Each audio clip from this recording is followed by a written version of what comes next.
राधे राधे सभी को, कैसे हैं आप सभी। आज हम बात करेंगे चैप्टर नंबर 30 ऑफ BNSS, जो कि बात करता है confirmation of death sentences by the high court, जो कि पास किए जाते हैं कोर्ट ऑफ सेशन के द्वारा। देखो, पहले बात तो हम बात करें कि डेथ सेंटेंस पास कौन कर सकता है। तो उसके लिए सेक्शन नंबर 22 BNSS ऑथराइज करता है हाई कोर्ट और कोर्ट ऑफ सेशन को भी वो जो sentence including death sentence, life imprisonment for return of fine pass कर सकते हैं, इंक्लूडिंग कम्युनिटी सर्विस। मतलब कोई भी सेंटेंस जो लॉ के द्वारा ऑथराइज्ड है वो पास कर सकते हैं। लेकिन वहाँ ये साफ साफ लिखा हुआ है कि जब कभी भी court of session death sentence pass करेगी तो उसकी कन्फर्मेशन की जाएगी हाई कोर्ट के द्वारा। और ऐसी कोई बात जो है सेम हमारी सेक्शन नंबर 407 में कही गई है, जहाँ पे कोर्ट ऑफ सेशन जब डेथ सेंटेंस पास करती है तो उसकी कन्फर्मेशन के लिए वो जाता है हाई कोर्ट के पास। अब बात करते हैं कि जब कभी भी डेथ सेंटेंस हाई कोर्ट के पास कंफर्मेशन के लिए आता है तो उसमें दो ऑप्शन होते हैं। पहला ऑप्शन होता है हमारा सेक्शन नंबर 408 कि हाई कोर्ट उसमें फर्दर एविडेंसेस ले सकता है, इंक्वायरी कंडक्ट कर सकता है खुद से, या फिर डायरेक्ट करेगा उसी कोर्ट को जिस कोर्ट ने डेथ सेंटेंस पास किया है। ठीक है। और जब कभी वो इंक्वायरी ऐसे डायरेक्ट करता है तो वो कोर्ट इंक्वायरी करती है, फर्दर एविडेंसेस लेती है और उसकी एक सर्टिफाइड रिपोर्ट जो है सेंड करती है हाई कोर्ट के पास, जिसके बाद फिर हाई कोर्ट डील करता है सेक्शन नंबर 409 के अकॉर्डिंग। या फिर हाई कोर्ट चाहे तो डायरेक्टली वो सेक्शन 409 में प्रोसीड करे 408 के अंदर इंक्वायरी एविडेंसेस ना लेकर। अब जब सेक्शन 409 के अंदर हाई कोर्ट प्रोसीड करते हैं तो उसमें तीन ऑप्शंस अवेलेबल होते हैं। क्लॉज है जो कहता है कि हाई कोर्ट चाहे तो सेंटेंस को, डेथ के जो सेंटेंस है उसको कंफर्म कर दे या फिर उसको कम्यूट कर दे किसी और सेंटेंस में, यानी कि तब्दील कर दे किसी और सेंटेंस में। क्लॉज बी बात करता है annulment of the sentence. Anal का मतलब होता है कि उस सेंटेंस को जो उसे सुनाया गया है उसको तो रद्द कर दिया जाता है और उसको पनिश किया जाता है किसी और ऑफेंस के लिए। या फिर दूसरा ऑप्शन होता है कि उसका एक न्यू ट्रायल कंडक्ट करने के लिए कहा जाता है, सेम चार्ज पे, जिस चार्ज पे उसको पनिश किया गया है, या फिर किसी डिफरेंट चार्ज के ऊपर। तो इन दोनों में से किसी ऑप्शन में से भी वो प्रोसीड कर सकती है। तीसरा क्लॉज सी जो बात करता है एक्यूटल के बारे में कि हाई कोर्ट चाहे तो उसको एक्यूट भी कर सकती है जब डेथ सेंटेंस कंफर्म होने के लिए आया है उसके पास।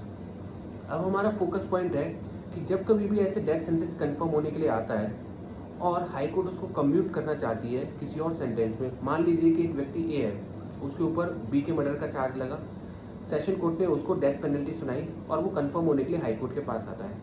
अब मर्डर के लिए डील करता है हमारा सेक्शन नंबर 103 BNS, जो कि पनिशमेंट बताता है या तो डेथ पेनल्टी हो सकती है या फिर लाइफ इम्प्रिजनमेंट एंड फाइन।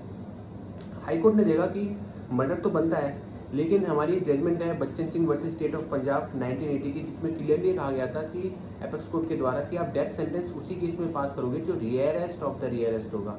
अब हाई कोर्ट ने देखा कि जो केस है हमारा वो रियरेस्ट ऑफ द रियर तो नहीं आता है, लेकिन डेथ पेनल्टी भी है ना, वो सफिशिएंट जो है वो ज़्यादा लग रही है। मतलब जो क्राइम की जो डिग्री है कि उसकी जो ग्रेविटी है वो इतनी ज़्यादा नहीं है कि वो rarest of the rarest cases में है, तो यहाँ पे डेथ पेनल्टी नहीं जा सकती। और लाइफ इम्प्रिजनमेंट अगर देनी है तो उसमें भी वो 14 साल के बाद छूट सकता है। क्यों? क्योंकि सेक्शन नंबर 475 हमारे BNSS का ये ऑथराइज करता है, पावर देता है गवर्नमेंट को कि वो चाहे तो 14 साल के बाद लाइफ इम्प्रिजनमेंट की जो सज़ा है उसको बाकी को माफ़ कर दे और उसको रेमिशन पे छोड़ दे। रेमिशन पॉलिसी होती है जिसका बेनिफिट ले सकते हैं। तो क्या वो लाइफ इम्प्रिजनमेंट जब सुनाती है तो उसको फिक्स्ड टर्म के लिए सुना सकती है?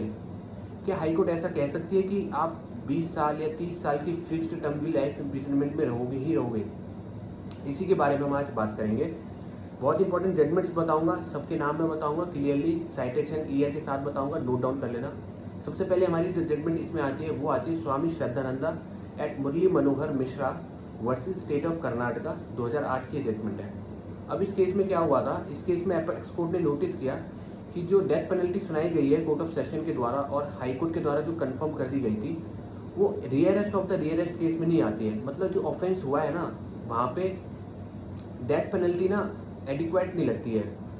ऑफेंस की ग्रेविटी को देखते हुए, उसकी डिग्री को देखते हुए, उसकी सीरियसनेस को देखते हुए कोर्ट ने ये महसूस किया, कोर्ट को ये लगा, कोर्ट का ओपिनियन था कि यहाँ पे डेथ पेनल्टी देना सही नहीं होगा, लेकिन अगर लाइफ इम्प्रिजनमेंट भी दी जाती है तो वो भी हमारी एडिक्वेट पनिशमेंट नहीं होगी। यानी कि अगर हम डेथ पेनल्टी देते हैं तो वो हमारी ज़्यादा लगती है ऑफेंस की डिग्री को देखते हुए, और अगर लाइफ इम्प्रिजनमेंट दी जाती है तो वो कम लगती है ऑफेंस की डिग्री को देखते हुए। और बीच का कोई रास्ता दिख नहीं रहा था, क्योंकि मर्डर के केस में हम जानते हैं सिर्फ दो ही पनिशमेंट हो सकती है, या तो डेथ पेनल्टी दोगे या फिर आप लाइफ इम्प्रिजनमेंट दे सकते हो विद फाइन। तो कोर्ट ने यहाँ पे बहुत वाइडर इंटरप्रिटेशन करी 103 की, BNS की बात कर रहा हूँ मैं, IPC में 302 हुआ करता था, वाइडर इंटरप्रिटेशन करी और ये कंक्लूजन निकाला कि life imprisonment for a fixed term without रेमिशन भी एज एन ऑल्टरनेटिव रेमेडी दी जा सकती है। यानी कि कोर्ट ये सज़ा सुनाएगी कि जब भी कभी किसी कन्विक्ट को डेथ पेनल्टी से कम्यूट किया जा रहा है लाइफ इम्प्रिजनमेंट में, तो वहाँ पे कोर्ट के पास पावर होगी कि उसको life imprisonment for a fixed term without रेमिशन सुना दे। जैसे अगर life imprisonment for a fixed term 20 years सुनाई जाती है तो उसको कम से कम 20 साल जेल में रहना ही पड़ेगा। उसके बाद जाके ही वो सरकार की जो रेमिशन पॉलिसी है उसका बेनिफिट ले सकता है और जेल से बाहर आ सकता है अपने अच्छे व्यवहार के चलते हुए। अब देखो 475 जो सेक्शन होता है BNSS का, वो साफ कहता है कि जब कभी भी किसी को लाइफ इम्प्रिजनमेंट की सज़ा सुनाई जाती है तो वो उसको कम से कम 14 साल जेल के अंदर रहना ही पड़ेगा। उसके बाद सरकार उसको अच्छे व्यवहार को देखते हुए और सही लगता है तो उसको रेमिशन दे सकती है और बाकी की सज़ा उसकी माफ़ कर सकती है, यानी 14 साल के बाद वो बाहर आ सकता है। और इस केस में जो स्वामी श्रद्धानंदा का केस था, इसमें कोर्ट ने ये देखा कि अगर उसको डेथ पेनल्टी देते हैं तो ये ज़्यादा हो जाएगा और लाइफ इम्प्रिजनमेंट देते हैं तो वो तो 14 साल में छूट के बाहर आ सकता है। तो उन्होंने बीच का रास्ता वो निकालते हुए ये लैंडमार्क जजमेंट दी कि कोर्ट के पास ये पावर होगी कि वो लाइफ इम्प्रिजनमेंट को for a fixed term define कर दे कि कम से कम इतने साल उसको जेल में रहना ही पड़ेगा और उसके बाद ही वो जो है जेल से बाहर आ सकता है रेमिशन पे। अब मान लो जैसे फिक्स्ड टर्म बताई जाती है 20 साल की, तो क्या जब 20 साल पूरे हो जाएंगे तो वो ऑटोमेटिकली जेल से बाहर आ जाएगा या फिर उसको रेमिशन के लिए अप्लाई करना पड़ेगा? और अगर यदि वो अप्लाई करता है और सरकार मना कर देती है तो क्या वो बाकी टाइम के लिए जेल में ही रहेगा?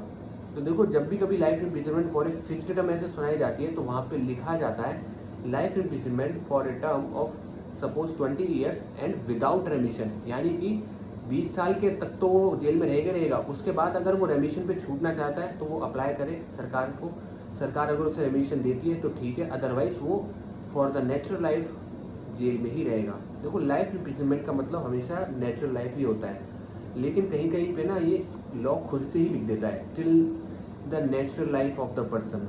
तो जहाँ कहीं भी till the natural life of the person law में खुद से ही लिख दिया गया है ना, तो वहाँ पे सरकार रेमिशन दे ही नहीं सकती है। 14 साल 20 साल या कितने भी साल तक वो दे ही नहीं सकती, उसको till the end of its natural life उसको जेल में रहना ही होगा। और जहाँ कहीं भी ऐसा नहीं लिखा हुआ वहाँ भी उसका मतलब नेचुरल लाइफ ही माना जाता है उसकी, बट वहाँ पे उसके बाद एक ऑप्शन होता है कि वो 14 साल के बाद रेमिशन पे छूट के बाहर आ जाए।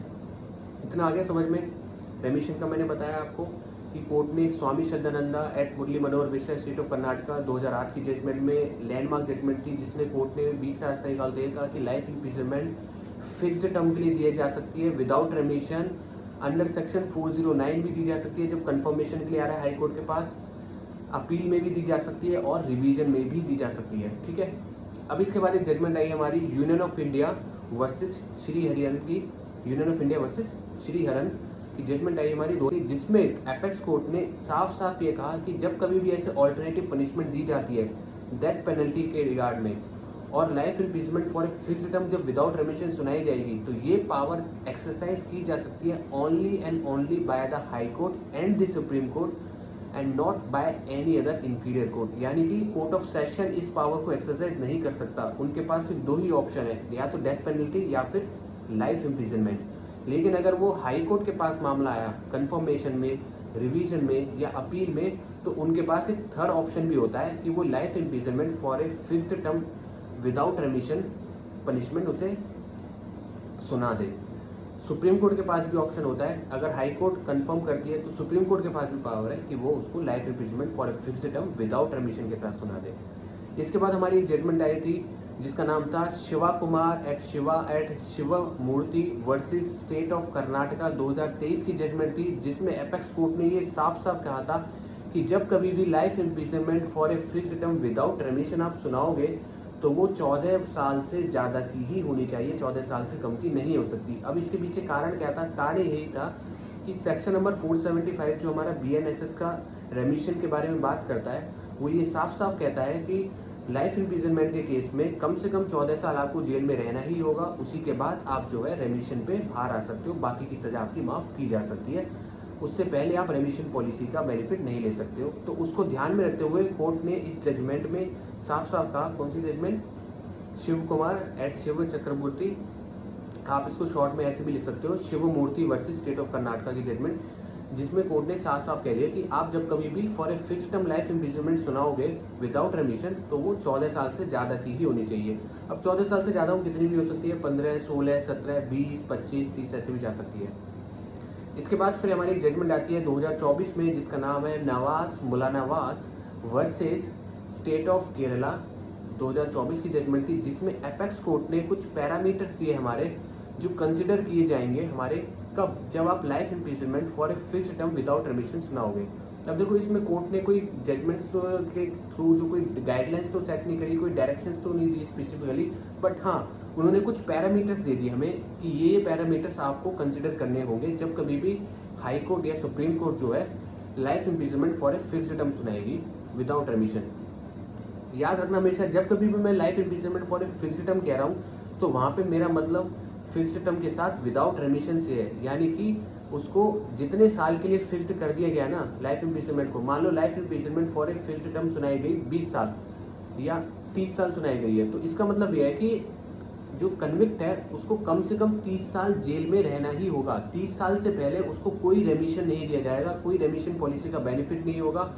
30 साल के बाद ही वो उस पॉलिसी का बेनिफिट ले पाएगा। यहाँ पे life imprisonment for a fixed term का मतलब इस चीज़ से है, यानी कि अगर 30 साल एक्सपायर हो गए, पूरे हो गए, तो इसका मतलब ये नहीं वो ऑटोमेटिक बाहर आ जाएगा, वो जेल में ही रहेगा। बस फ़र्क क्या है, अब उसकी रेमिशन पॉलिसी का जो बेनिफिट ले सकता था वो रास्ता खुल जाएगा। ठीक है, ये बहुत ही लैंडमार्क जजमेंट थी। शिव कुमार की जजमेंट मैंने आपको बताई है, union of India versus Sriharan की जजमेंट आपको बताई, स्वामी श्रद्धानंदा की जजमेंट खास तौर से नोट कर लेना, क्योंकि इसी जजमेंट के थ्रू हमारे जो है कोर्ट ने ये रास्ता खोला था थर्ड ऑप्शन का। फिर यूनियन ऑफ इंडिया की जजमेंट आई, जिसमें कोर्ट ने बता दिया कि आप जो है हाई कोर्ट या सुप्रीम कोर्ट ये जो केवल इस पावर को एक्सरसाइज कर सकते हैं, inferior court any other court जो भी हमारा कोर्ट ऑफ सेशन हो गया वो सब इसको एक्सरसाइज नहीं कर सकते। एडिशनल सेशन जज भी एक्सरसाइज, जो जितने भी हमारे इन्फीरियर कोर्ट आते हैं हाई कोर्ट से नीचे, उनमें से कोई भी इस पावर को यूटिलाइज नहीं कर सकता है।